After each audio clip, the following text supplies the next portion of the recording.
Sabe aquela imagem de casamento medieval, toda romântica, de conto de fadas? Pois é, a realidade era, digamos, bem mais prática. Hoje, a gente vai mergulhar no que realmente significava o casamento na sociedade feudal. Uma jogada de poder, de patrimônio e de pura estratégia. Pode esquecer a ideia de amor romântico que a gente tem hoje. Para um nobre da era feudal, o casamento era, sem exagero, a decisão de negócios mais importante da vida da família. Era uma peça-chave no grande tabuleiro do poder. A questão aqui não era se os noivos se gostavam. O que importava mesmo era o que a união traria para a família: mais poder, mais terras, mais prestígio. Cada casamento era friamente calculado para fortalecer a linhagem e, claro, garantir o futuro dela.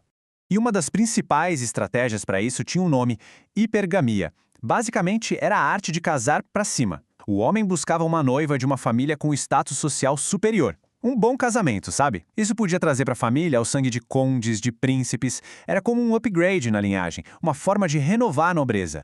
Então, vamos entender melhor como essa mentalidade de aliança e não de romance moldava tudo no casamento feudal.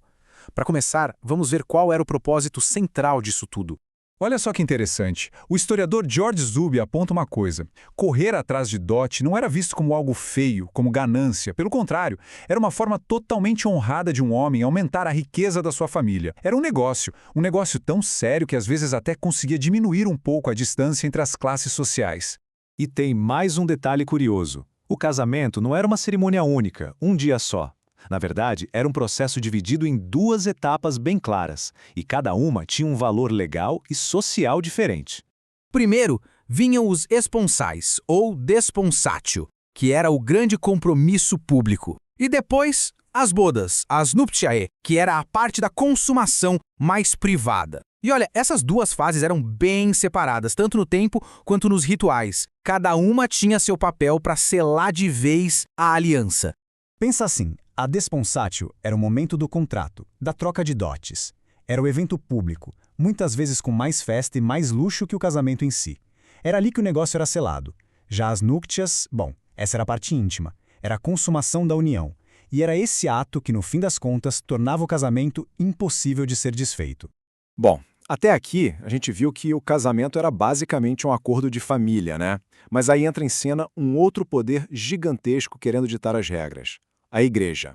A igreja chegou com uma ideia que, para a época, era revolucionária, a de que os noivos precisavam consentir com o casamento. Mas na prática, principalmente para a nobreza, a história continuava a mesma. A decisão final era dos pais. Era um arranjo de família e ponto final. E a influência da igreja não parou no consentimento, não. Ela foi além e criou regras bem rígidas sobre casamento entre parentes.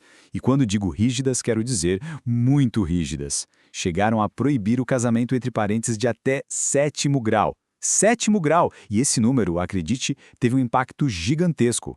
A ideia por trás dessa regra era boa, sabe? Era para semear o amor fora da parentela, forçar as famílias a fazerem alianças com gente de fora do seu círculo, expandir as redes. Só que, na prática, isso virou uma brecha perfeita para os nobres. Quando um casamento não interessava mais, politicamente, o que acontecia? De repente, o marido descobria um parentesco distante com a esposa. Conveniente, né? E aí pronto, casamento anulado. Beleza, já vimos o contrato, as regras da igreja. Agora vamos para a parte final. Os rituais que realmente selavam o acordo e colocavam o casal dentro de casa, no centro da linhagem. E aqui um ponto era fundamental, inegociável: a virgindade da noiva.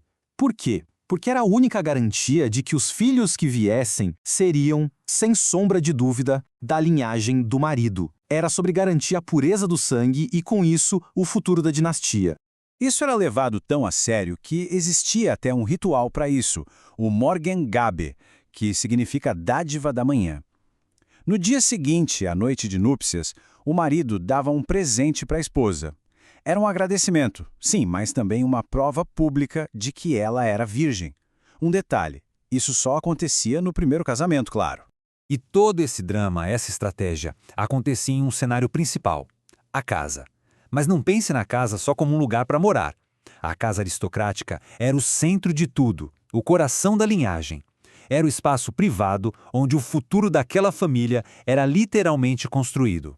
E para coroar tudo isso, tinha o último ritual, talvez o mais íntimo de todos, a Benedictio Thalami. Era a bênção do quarto e da cama do casal. Um padre ia até lá, num ritual privado, para proteger o casal contra o mal e principalmente para garantir a fertilidade. Era a bênção final para o espaço onde a próxima geração seria concebida. Então a gente vê que o casamento era um negócio, uma transação pensada para beneficiar a linhagem, o poder, as terras. Isso deixa a gente com uma grande pergunta no final, né? No meio de tanta estratégia, de tanto cálculo, que espaço sobrava para o indivíduo e para os sentimentos, para aquilo que a gente hoje chama de amor?